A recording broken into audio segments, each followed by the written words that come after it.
Sure. Well, I decided to run to represent my hometown, where I grew up, where I attended local schools. I have worked at the Indiana State House for the House of Representatives for 4 years during my time through college, where I would go to school at night and work at the State House during the day. So I feel like I have that experience and that realistic knowledge and understanding of how our Indiana legislative process works, and also sometimes how it doesn't. So I feel like it is a time where we have some of the youngest candidates running. I am the oldest candidate running, which is also quite an age difference from my father, who's retiring. But we're very similar in the fact where we prioritize public schools, and at a time where we see a lot of lack of funding or cuts to funding. I think that's important now to run as an advocate for public schools. A healthcare system that we can build and create more resiliency to crises like this, and just as a small business owner, use my experience to help rebound the economy now as well. Obviously the two big issues that we've been talking about there, that seems to be the ones that people are talking about, and I want to get your thoughts on number one, the coronavirus, obviously, Yeah. and Governor Holcomb's response to it Yeah. and the reopening. Um, I guess, how do you view that, and what, if anything, would you have done differently or advised done differently Sure. had you, sort of been in government at that time? Sure. Well, I think it's important that we have Indiana leadership that puts families first. So, being a state representative, I would and have called on our governor to consider some of the economic and health disparities that this crisis has shown. With an organization with 25 women in 2020 that helps get women elected to our Indiana state legislature, which is only 24% female. To call on the governor to recognize those obvious disparities in our community right here in South Bend, where we see community on the west side being more impacted than others. And addressing that early on would have been very critical in saving lives. So that would be an area where I would have liked to see that been addressed earlier. Mm-hmm. And then also the other big talker is the South Bend Schools Yeah. referendum.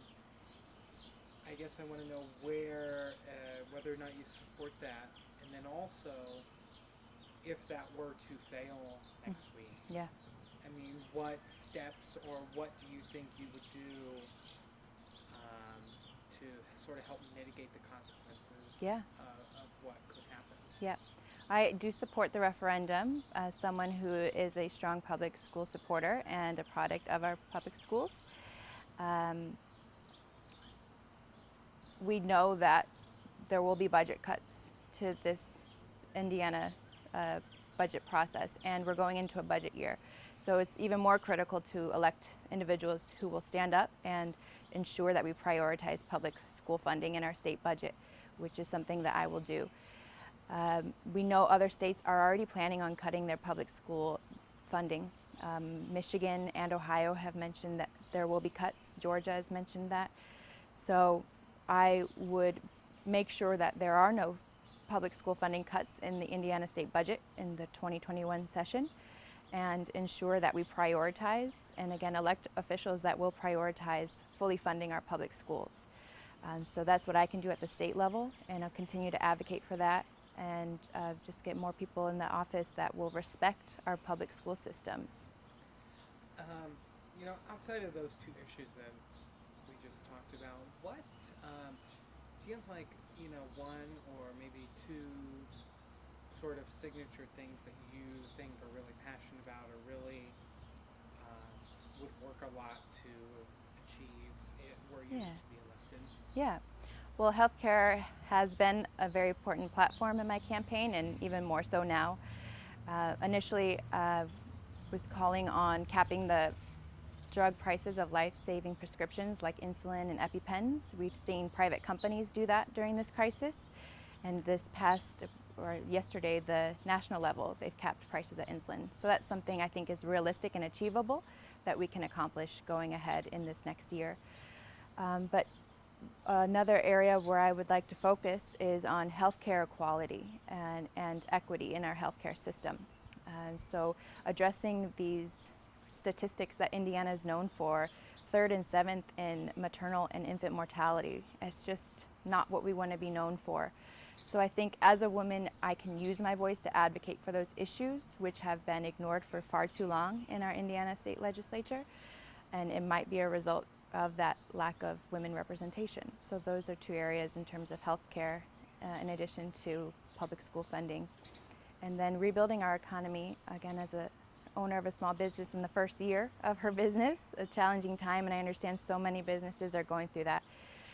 So creating grants for small businesses, businesses and minorities owned, women owned, and ensuring that we get people back to work, but back to work safely, and addressing how we're going to get our kids back to school and safely as well.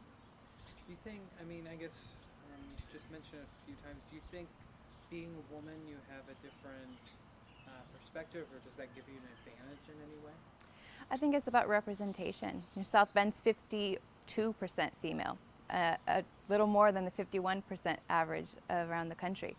So if you don't have a proper representation who's making your policies, that might be where you're lacking in those funding and those resources. So I think that it will certainly be advantageous to the people of South Bend. I do want to get your response to some criticism that was lobbed at you from Garrett Glad, specifically just concerning your fundraising. Mm-hmm. He during our interview he made a point of saying that he has raised double what you had, and that also most of it came from your father's leftover fund, I guess I should say. How do you respond to that, I guess?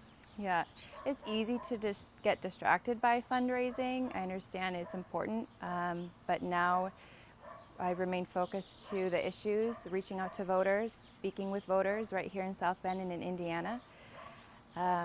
We have raised money within the state through organizations that have supported and endorsed me, like Organized Labor, Teachers Union, small business organization, the Indiana Chambers endorsed. So we're very proud of the coalition that we've built to be quite diverse, state, local elected officials.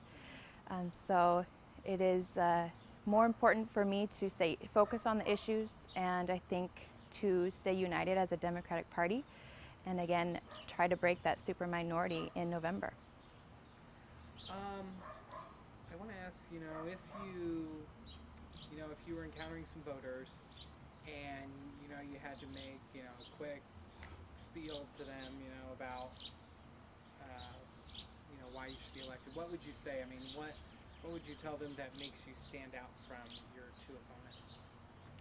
I would say that I have the ability to use my experience and legislative knowledge and background and the broad coalition that I've brought together throughout this campaign, both at the local and the state level, to accomplish and achieve real policy change for the people of South Bend. Is there anything I didn't ask you maybe that you just want to say? I always like to give people sort of the closing, to say whatever you want, or anything you think I missed or didn't ask you. No, I thank you for covering the race. Okay. Yeah, thank you. Perfect, yeah. All right, I will have